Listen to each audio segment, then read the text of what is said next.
Itulah saudara-saudara sekalian, kami sangat mengatolan, tetangga, dan sebagainya untuk memilih. Mudah-mudahan ini nggak hanya janji aja ya, mudah-mudahan. Makanya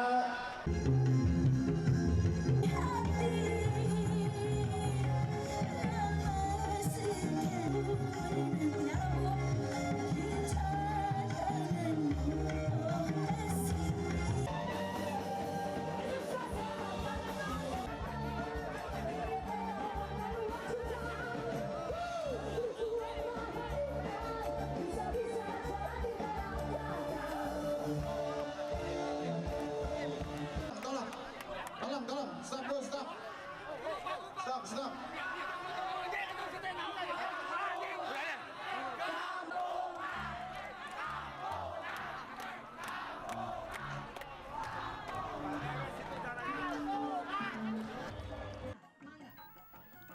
Pesta Seni Pasundan dibuka dengan prosesi seni yang menggambarkan sejarah monumental Kerajaan Pajajaran.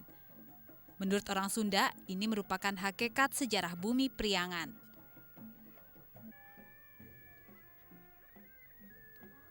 Prosesi ini menyuguhkan tarian dan cerita historis mengenai kehidupan masa lampau dan sejarah kebesaran Kerajaan Pajajaran yang meletakkan dasar kehidupan di tanah Pasundan.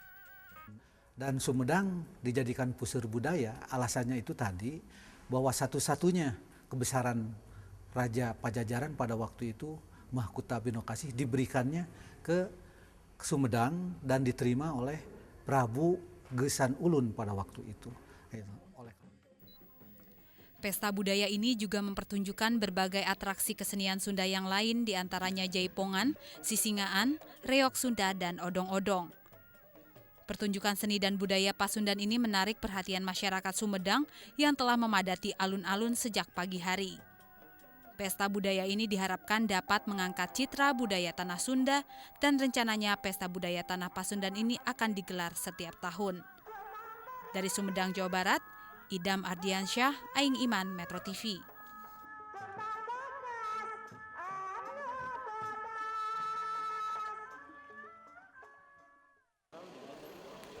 Partai Golkar harus berpacu dengan waktu untuk menggolkan ketua umumnya Yusuf Kala sebagai calon presiden pada Pilpres Juli mendatang.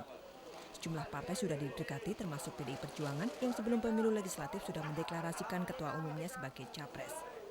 Terakhir Golkar melontarkan gagasan koalisi besar yang tak hanya melibatkan PDI Perjuangan tetapi juga sejumlah partai menengah seperti Gerindra dan Hanura. Namun di tengah upaya itu Partai Golkar juga menjajaki opsi lain.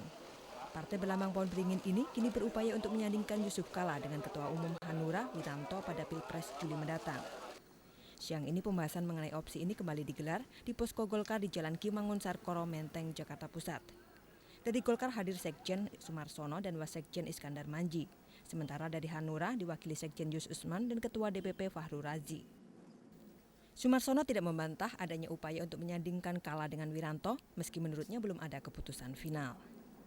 Ini tadi pagi kita juga intensif mulai kemarin malam dengan Hanura, ya, dipimpin Pak Fahrul dan Sekjen.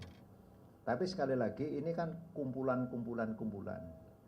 Decision makernya nanti seperti kemarin kita sampaikan di Niko Hotel bahwa nanti kita mengharapkan pertemuan para pemimpin partai politik. Masalahnya sederhana. PDIP baik Kongres maupun Rakernas sudah menetapkan Ibu Mega sebagai calon presiden. Kemudian Pak JK sudah ditetapkan oleh Rapimnas juga sebagai calon presiden. Pak Prabowo juga dari partai sudah juga dicalonkan sebagai presiden. Nah, ini kan harus ada kompromi politik. Koalisi antara Partai Golkar dan Partai Hanura memang sangat dimungkinkan. Perolehan suara kedua partai memang belum memenuhi syarat pencalonan presiden. Namun perolehan kursi DPR keduanya cukup untuk mengajukan calonnya sendiri. Dari hasil pemilu legislatif lalu, Partai Golkar diperkirakan akan mampu meraih 103 kursi, sementara Partai Hanura 20 kursi. Dengan modal sekitar 120 kursi, diperkirakan cukup untuk mengajukan calonnya sendiri. Tim Liputan, Metro TV. Partai-partai yang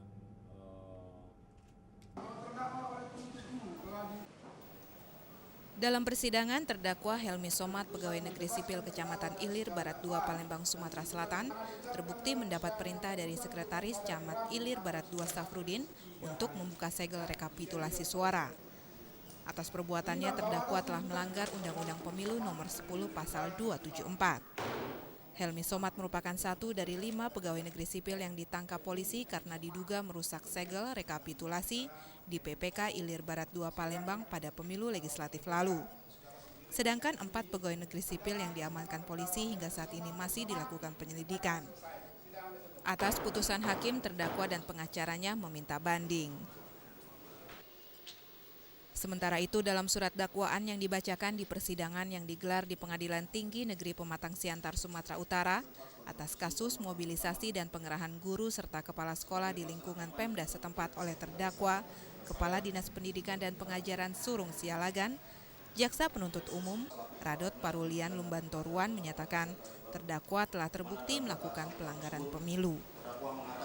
Namun atas tuntutan tersebut terdakwa menolak dan mengaku tidak pernah melakukan mobilisasi, apalagi mengarahkan PNS pada salah satu partai. Atas tuntutan tersebut terdakwa diancam 3 tahun penjara karena melanggar pasal 273 JO, pasal 84 ayat 3 dan 5 Undang-Undang Nomor 10 Tahun 2008. Sefti Feriansyah, Dharma Setiawan, Metro TV.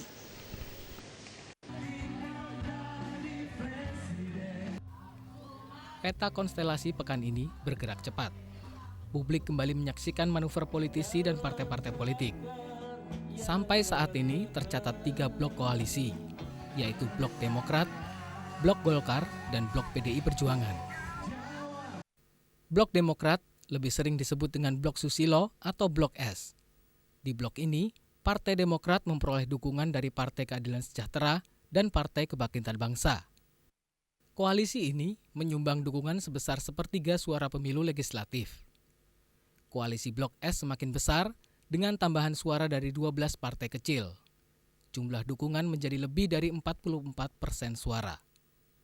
Soal siapa pendamping Susilo Bambang Yudhoyono sebagai cawapres hingga pekan ini masih menjadi tanda tanya besar. Yang menarik, nama Muhaimin Iskandar selaku Ketua Umum PKB memiliki kans lebih besar daripada Hidayat Nur Wahid dari PKS menjadi pendamping SBY. Di blok Yusuf Kala atau blok JK dari Golkar, nama yang menguat pekan ini sebagai cawapres adalah Wiranto, Ketua Umum Partai Hati Nurani Rakyat.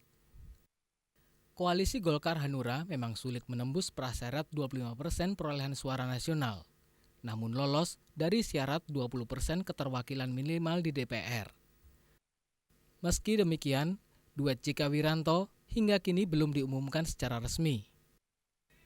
Di blok PDI Perjuangan atau blok Megawati atau blok M, spekulasi koalisi mengerucut antara PDI Perjuangan dan Partai Gerakan Indonesia Raya Gerindra, yakni Capres Megawati Soekarno Putri dengan Cawapres Prabowo Subianto.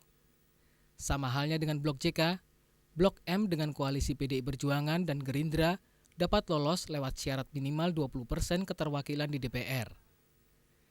Spekulasi tadi menyisakan tanda tanya arah koalisi dari Partai Amanat Nasional dan Partai Persatuan Pembangunan.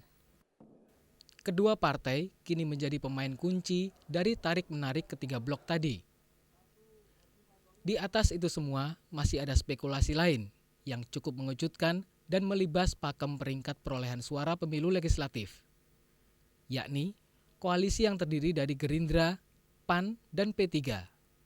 Dalam koalisi segitiga ini, Prabowo Subianto melaju sebagai capres, dengan Sutrisno Bakhir sebagai atas Undang-Undang Nomor 10 Tahun 2008 tentang Pemilu DPR, DPD, dan DPRD. Dengan disahkannya Perpu ini, Komisi Pemilihan Umum dapat melakukan perbaikan rekapitulasi data pemilih tetap secara nasional sebanyak 1 kali untuk pemilu presiden yang akan datang. Dari 263 anggota fraksi yang berasal dari 10 partai, 186 anggota setuju, 67 menolak, dan 10 anggota abstain. 9 partai yang setuju yakni Partai Golkar, Partai Demokrat, PAN, PKB, PKS, PBR, dan PDS. Fraksi Bintang Pelopor Demokrasi yang dalam rapat kemarin sempat menolak disahkannya Perpu ini, hari ini kembali mengungkapkan keberatan mereka. Meski demikian, partai ini hari ini banting setir dan bergabung dengan 8 partai yang setuju. 1 partai yang tetap menolak yakni PDIP. Fraksi PDIP menolak pengesahan Perpu karena menganggap Perpu gagal mendorong penyelesaian rekapitulasi DPT secara nasional dalam memberi kepastian tidak terjadinya kehilangan suara pemilu. Sementara itu, Ketua Fraksi Partai Golkar Priyo Budi Santoso mengatakan puas dengan keputusan ini. Tapi saya sendiri memang bersikap bahwa dengan segala kekurangannya, seyogyanya Perpu itu disetujui. Sebab kalau tidak nanti kita khawatirkan ada implikasi-implikasi yang serius tentang penghitungan ulang dari semua lini sampai ke bawah, dan itu kosnya terlalu mahal. Priyo juga yakin KPU dapat menyediakan logistik tambahan seperti surat suara untuk mengakomodasi sejumlah pemilih yang tidak terdaftar pada Pileg 9 April lalu. Marisa Anita, Syawaludin, Metro TV.